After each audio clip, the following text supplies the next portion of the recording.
Welcome to the Real News Network. I'm Paul Jay in Baltimore.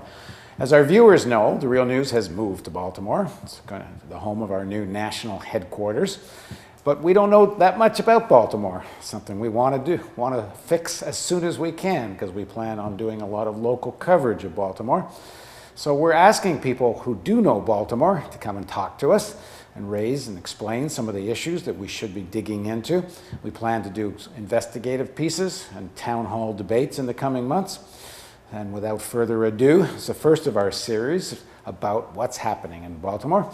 And joining us now in our studio is, first of all, Lester Spence. Lester's a contributor to the book We Are Many. He's an associate professor of political science and Africana studies at Johns Hopkins University. And he's the author of the book Stare in the Darkness, The Limits of Hip Hop and Black Politics. And also joining us is Marc Steiner. He hosts the widely acclaimed public radio news and interview program, The Marc Steiner Show. And he can be heard at WEAA 88.9 FM. It's the NPR member station at Morgan State University. Thank you both for joining us. Oh, thanks for having us. So one of the things that we've heard as we come to Baltimore, it's one of the things I think most people hear when they first move to Baltimore, is that on the whole, the public school system ain't very good. And we hear that the people, when they can, they move out of the city and get into the county because supposedly the schools are better. We're told there's a couple of good schools in the city, but on the whole, public education here has deteriorated. So, Marc, kick us off. I mean, if that's true, why is it so? That's a very long and complex story. I mean, schools being good or bad, a lot of that function has to do with class and race. It's not just simply to say the school system is bad. I mean, this is a city where a majority of children come from poor working class homes. And it's a city where in many of those poor working class homes, over generations, people have not gone to school, period. We had lead paint issues and children who have been affected by lead paint. Their cognitive abilities have been affected by lead paint. All that's in the picture as well. And yes, there was a flight of the middle class, black and white, out of the city into the counties. And that's an important point, black and white, because one thing I've learned about Baltimore is that there's a very big black middle class population with stable working class jobs. Always has been. Baltimore's history, just very quickly, since you raised that, Baltimore, pre-Civil War, had the largest free population of any community in America, free black population. It had an early black middle class that's always been here. The Afro-American newspapers, the shining light of black newspapers across the country, founded here in Baltimore City, the home of Thurgood Marshall. I mean, so it's always had that middle class. It's always been there. And there's a new middle class, and after the end of segregation, exploded. People who got jobs in the government and in business, and they moved to Baltimore County for the most part and left the city. So, and the schools they nosedived in the late 60s and early 70s and kept on falling. The problem is now they're trying to resurrect them, but they're using these models that are also based on standardized testing. Okay, well, before we get into that, Lester, let's go a little more into the roots of how did the Baltimore school system become so, on the whole, not very good? So I'm going to get to that, but I actually have children, and when I moved here, I lived in Baltimore, so I can talk a little bit about that transition. That county transition, because we had to make the transition because of our experience with the school system. So the story that Marc is telling puts a little bit more weight on the students themselves, either them or their parents. There's also a structural dynamic with the teachers. So there were two incidents that happened. My wife and I have 5 kids. We rented a home in Ashburton. Ashburton is the most exclusive black neighborhood in Baltimore, probably the most exclusive, not one of them. It was, yeah. Yeah, and we rented a church parsonage. I'm originally from Detroit. I'll just give you one example. My daughter brought home an assignment, and I would, look over assignments, before she turned them back in. Elementary school in your neighborhood? Elementary school. Yeah, Yeah, the elementary school. And supposedly it's one of the best elementary schools in the city. Right. And there was one assignment she got where it was 1.0 is greater than 1, right? And it was a true false statement. And she said it was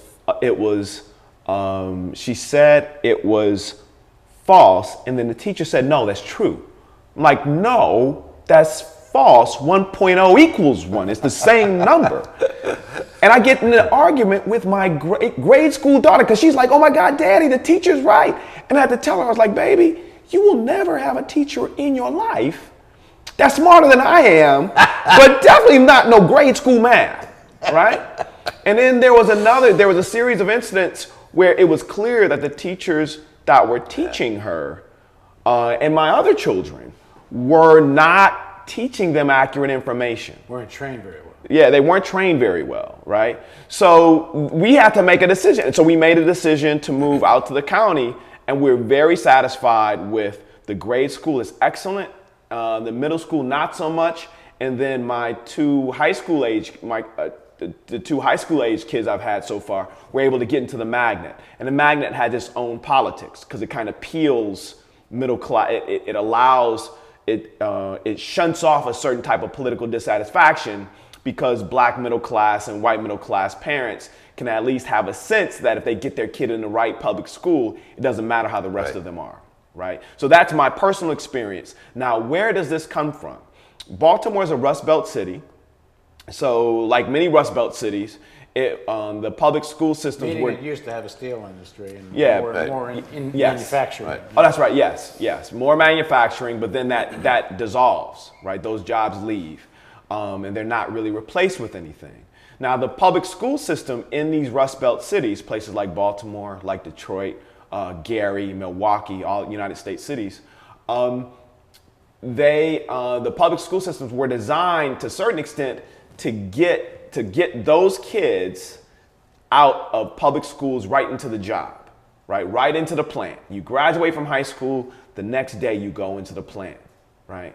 That, even though that doesn't happen, that's how most of the schools still are, right? They're still designed to get you into the plant, but that job doesn't exist anymore. Yeah, we did an interview recently. A recent study has shown, I believe it's 2/3 of new American jobs, first of all, don't require a college education, and a lot of them don't even require a high school diploma. Yeah, but there are a lot of jobs that do, and then we're not preparing our kids at all. I mean, that one day interviewing someone who runs a company near the shipyards, he told me this a few years back on the show, we're looking to hire 150 to 200 machinists. Oh, yeah. We can't find them. Yeah. Nobody has the math skills, the computer skills to do the job. We're not training our kids, A, for the jobs that exist. Yeah. We're not intellectually training them for anything. You know, they're taking literature out of the schools. They're taking anything that doesn't have to do with the testing out of the schools. So our kids are not being taught critical thinking. They're not being taught any of the skills that they need. They're not there. Baltimore, if I understand it correctly, is a fairly segregated city. Not legally, but in used to be legally. Used to be as late as late 1960s. Right. Yeah. But de facto, to a large extent, still is. Are the public schools better in the white areas? Are the public schools better in the white areas? It's not necessarily a white-black thing. Yeah. That Baltimore City schools, there are magnet schools in the city as well that attract kids from all over the city. Let me put it this way: right now, there are no neighborhood high schools in the city. They've bitten the dust. And when there are zone schools like Northwestern, it's become the dumping ground that nobody wants to send their kids to. So let's to be clear, neighborhood schools means you no longer go to the school that's down the street. A zone school. You apply to schools and see what you get in. Exactly. So that kids who don't get into the best schools. This is high schools, not public schools. Schools. Oh, public schools too. You can get middle schools that can be the same way. Elementary schools can become the same way. So that kids who don't get into the schools that they want to get into are out of luck. And I think that's part of the issue as well. And they're desperately trying to figure out how to make it work. I mean, more kids are doing better in terms of standardized testing than ever before in the history of the school system. But that's only part of the issue. Because And that testing regime has its own problems. Right. Huge problems. Yeah, I mean, big, massive problems. right. Yeah, we've done some stories on this. The teachers in general are complaining. In fact, in Chicago, there's a big war over this. Yeah. That standardized testing is actually defeating learning.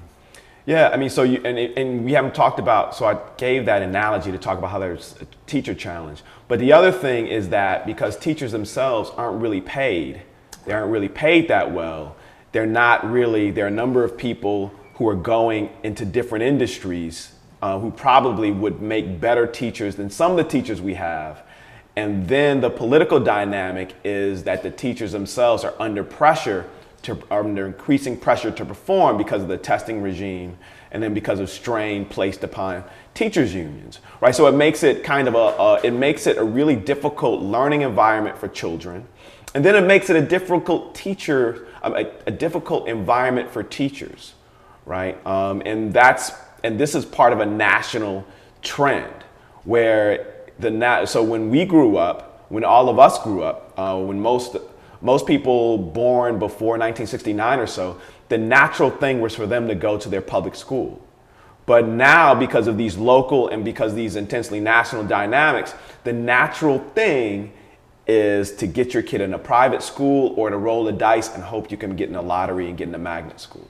Yeah, Magnet school is what? The magnet school is the school that is like your high-end public school that usually requires some type of lottery plus test scores to get into. It's a lottery, not a merit. No, it's both. It's both. It depends on the school. So the schools my children go to, my oldest son goes to high school in the county, but it's the same thing.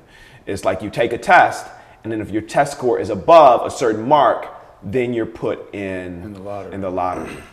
So by definition, there's a lot of kids that will qualify, but not enough spaces to put them. That's so right. it's also an issue of money then. Yes. Right.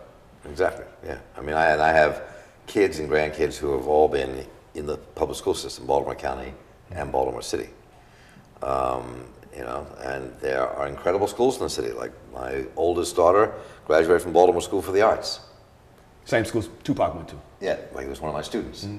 And so, Which is one of the more outstanding schools in the city, right? That's, I think, In the state. I think it's Country. in Yeah, the in the top country. 20 or 30 schools in Maryland. yeah, all over in the country. I mean, it's just an amazing school. So there are schools like that, and those schools are racially and in terms of class completely integrated. Yeah. I mean, kids from the projects, kids from the mansions of Homeland, Yeah. all in the same school. And you're saying 2,000-3,000 kids try to get in, and maybe 100 get accepted. Exactly. Exactly. Okay, we're going to do another segment on this, and the segment will be, okay, so each of you are going to be now the czar of education in Baltimore. What do you do? The czar of education. And what would you do?